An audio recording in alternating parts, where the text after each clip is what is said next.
Welcome to Wisdom Teachings with Dr. Amanda Love. Today's topic, letting your soul be seen. Letting your soul be seen. Whether you know it or not, you are an expression of light. The light is the one infinite source of all of life. Everything that is created comes from this source. The light is clear, pure, aware, intelligent, and it just is. Pure being, endlessly radiating. You can't not be this, even if you try hard not to be it, deny it, or know it. Regardless, your fundamental essence is a spark of the brightest light you could ever imagine. That spark is called the soul. Other terms that could be used to describe it are your higher self, the heart, or love. That spark of purity and innocence can be most easily seen and felt in babies the first few months after they are born. They do not have the filters, dampeners, or defenses in place yet that distort the light. The light and love they emit is clearly evident and transmitted. They are not attempting to hide, dim, or deny anything. As we develop our body and mind and begin to have experiences, we start to bend the light that we are. This doesn't make us any less the light, but rather only adds twists, turns, and rotations to the light's expression as it moves through the vehicles of our body and mind. Some of these twists and turns distort or block our knowingness or remembrance of the spark of light that we are. This means that we forget that we are a soul. But again, and of prime importance, our forgetting of what we are doesn't make us any less it. We are still a soul. That never changes. Our light, our presence, is never touched by our forgetting of it. Also, just because you forgot something or it's blocked from your view doesn't mean that you can't remember it or discover where it's been hiding out. Just like you can forget where you put your keys and then you can find them, it's the same for your soul. It may take some work to untwist and detangle some of the stuff so that you can begin to see your pure essence. Hence the need for the inner work of increasing one's awareness of self. You typically don't find your keys unless you look for them. The best is when you've been looking for them and all the while you are holding on to them in your hand. This is what it is like to rediscover your soul. You seek to find it and then realize it's been with you all along. Still, we must do the seeking in order to uncover and realize what is already here. The distortions of light develop in response to a perceived need to protect ourselves from hurt or harm.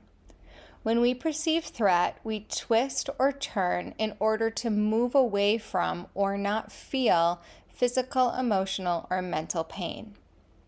While these twists and turns dampen our experience of suffering, they also dampen our experience of being the source of light that we are. We lose sight of our soul.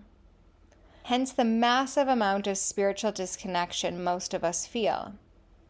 This process occurs mostly unconsciously. If we were self-aware, we would turn towards the experience, feel the impact, allow the sensations, feelings, and thoughts to move through us, open our heart to the source of pain, love it, and remain connected to our soul. If you are avoiding feeling the feels of life and protecting your heart, you can't love with it. Love is the portal into soul. This is the path of healing and what you learn to do as you spiritually wake up. So while our self-protective defenses serve an important function of personal and social survival, they distort our experience of the light. Our defenses are intelligent, and the moment they perceive threat, they will activate. You could also exchange the word threat with the word stress. When you feel stress, something feels scarce or threatened, even if you aren't aware of what feels scarce and threatened. You might not even associate the word stress or overwhelm with feeling threat. This is why it's so important to do your inner work. Through inner work, you wake up your own awareness to yourself. You bring the light back. You begin to see your defenses, why they get activated, and what is underneath them.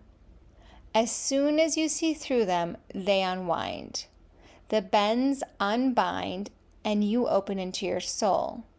The light is clearer, and you can see yourself again. Once we begin to open into our soul, we typically feel lighter, freer, and more expansive. However, we can have all kinds of stories and beliefs as to why it is not safe to allow others to see our soul, or why it's not safe to fully express ourselves. Our defenses can arise just that quickly again. We fear judgment from others, or that we are unworthy of being the light that we are. We are afraid people will reject or feel bad around us if we express and allow the light that we are to be seen. We might feel some shame for feeling bliss or ecstasy, or feel too big and bright. We fear people's confusion as to why we are the way we are and what we are experiencing and expressing. We jump into the practicalities of life and prioritize them rather than valuing the expression of our soul. We grasp back onto our stressors and irritations, wanting to hold on to them rather than dissolve into our soul where they are all resolved. It is vulnerable to let our soul, heart, and true self be seen. However, the more inner work you do to increase your awareness of your patterns, the less you will perceive threat, and the less vulnerable it will feel to express the light of your soul. It will just be you being you, heart wide open, undefended, feeling the feels of life, allowing what is to be, and loving it all exactly as it is. Do the work to remember the spark that you are, and then let it be seen.